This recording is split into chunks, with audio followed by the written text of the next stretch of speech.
$500 a month.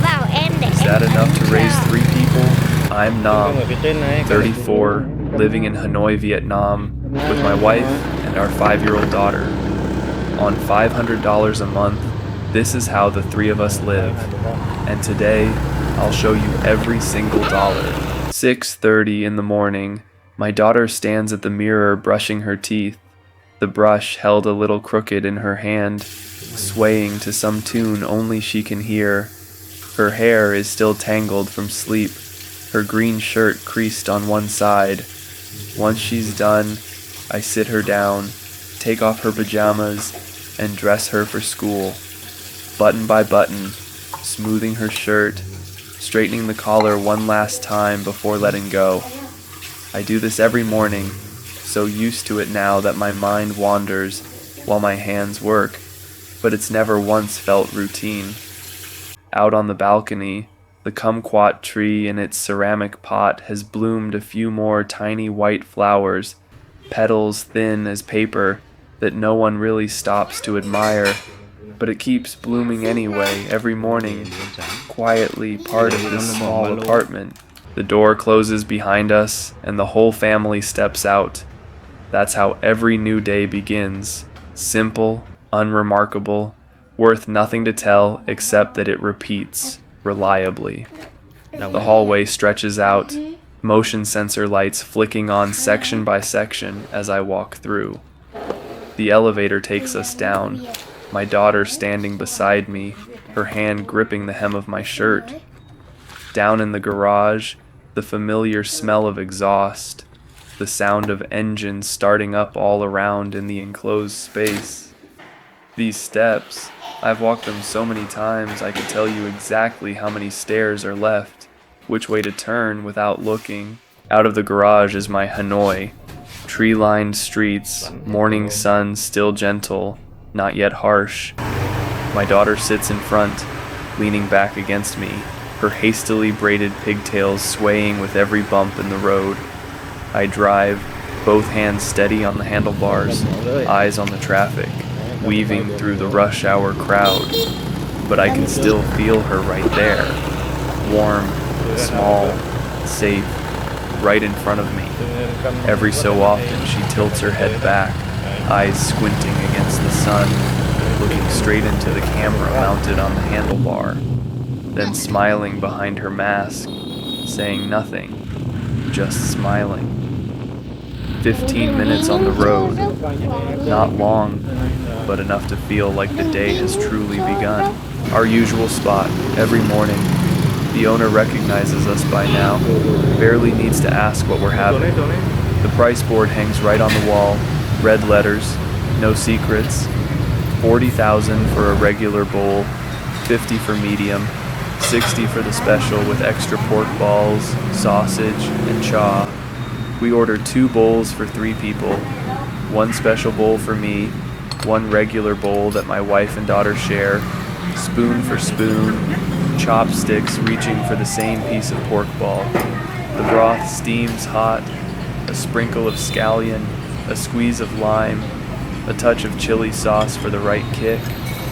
80,000 dong total, just over $3, buys the whole family a full stomach, enough fuel for the long day ahead. After breakfast, the 3 of us go 3 separate ways under the still gentle morning light. I head to work, my daughter to school, my wife to her own plans for the day. Riding alone, weaving through familiar streets, morning sun filters through the trees, flickering across my visor. For a moment my mind drifts, just a few fleeting frames, my daughter's laughter echoing from that summer class, the excited faces of children in a room full of color, a memory cutting in uninvited, as if part of me hadn't quite left this morning behind. The street is still busy, motorbikes nose to tail, but I ease off the throttle a little, not for the traffic, but because I want to hold on to that warmth a little longer before the workday truly begins. At noon, the 3 of us don't share a table, but the meals still come on time. No one goes hungry. My wife and I eat lunch at the office for $3. Our daughter eats her school lunch for $1. Nothing fancy, but nourishing, filling. I keep track of these numbers, not out of fear of running short, but because I want to truly understand, day by day, exactly how the money I earn is feeding my family, down to the last 1,000 dong. After work, I stop by the supermarket before heading home. No wandering, just picking up exactly what tonight's dinner needs. A bunch of fresh greens, leaves not yet wilted, $1. A cut of red, evenly marbled beef, $3. Some thinly sliced nem chua to go with it. A bag of black sesame to roast with minced pork, about $1 each. Holding the meat in my hand, I read the price tag on the packaging carefully once more before dropping it in the basket. Not much time, just over 20 minutes in the store, but enough to set up a proper dinner. The bike pulls into the garage. I park it in our usual spot, lock it up, and step into the elevator. The doors close, and it carries me up to our apartment, floor by floor, the number on the display climbing higher. Stepping into the hallway, past the large window at the end, the city outside has lit up. Thousands of windows glowing all the way to the horizon, each one an apartment, a family, an evening unfolding that I'll never fully know. But my own evening I know well. It's waiting just behind our front door, only a few steps away. This is my favorite part of the day. Tomatoes sliced evenly on the old wooden board, each wedge cut the same size. My daughter pulls up a small stool next to the sink, helping me wash vegetables. Water splashing more onto the floor than actually cleaning anything, but I don't mind. I just wipe it up after. Beef sliced thin, sizzling in a hot pan, the sound filling our few square meters of kitchen, the smell spreading everywhere. A pot of vegetable soup bubbles beside it, steam clouding the corner of the room.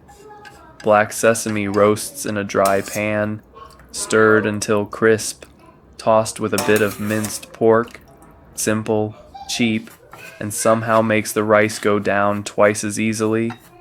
Cooking a dinner like this costs only a few dollars, but with my daughter beside me, asking 100 rambling questions while we work, the joy multiplies many times over. The table is set in the middle of the room, everyone here, every dish in place.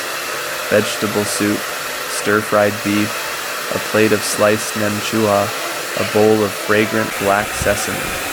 I put the best piece on my daughter's plate first, then serve myself. She eats and talks about school, who fought over a toy, what color shirt the teacher wore today, no beginning, no end. And sometimes I don't fully follow, but I nod along, laughing with her anyway. A hot meal, 3 people gathered around one table. For me, that's already a complete dinner. Nothing more needed. After dinner, our little robot vacuum rolls out from its corner on its own, starting to clean the floor. A small investment bought a while back, but it saves us from sweeping every night. I take the chance to bring my daughter down to the courtyard, where there's a swing, a pull-up bar, a few stone benches under yellow light. She climbs onto my shoulders, small hands gripping the bar tight, pulling herself up amid non-stop giggling, while I stand below, arms ready to catch her, laughing along. Behind us, the apartment towers rise up, hundreds of windows lit against the night. 15, 20 minutes here cost nothing at all, but her laughter, that's uncountable. Back home, the two of us sit on the sofa. My daughter's still a little out of breath from running around. I open a small bag of chips on the coffee table, and we share it. Less than 5,000 dong, about 20 cents. She crunches away, giggling, head leaning on my shoulder, reaching for another piece before she's even finished the last one. We don't say much, just sit together like that for a while. The cheapest moment of the whole day, and somehow the warmest one too. The evening closes at the small study desk in her room. I pull up a chair beside her, no rushing, no pressure, just waiting until she asks before I explain. Her pen moves slowly across the page, pausing now and then while she scratches her head thinking. The warm desk lamp lights one corner of the small room, the rest settling into soft shadow. Behind her, on the whiteboard clipped to the desk, there's still a little heart she drew herself, crooked, tilted to one side, that I've never had the heart to erase. The day closes at $13.40. Multiplied over a month, that's nearly $420 just to feed 3 mouths, 80% of what I earn. It doesn't sound like much is left, but if you ask me whether it's enough, I'd say, enough was never about what's left in your pocket. It's in a morning with my daughter riding in front of me, a family dinner together, a pull-up bar between glowing towers, a bag of chips split on the sofa, and a crooked little heart drawn on a whiteboard behind her. $500, it turns out, bought more than the number could ever say.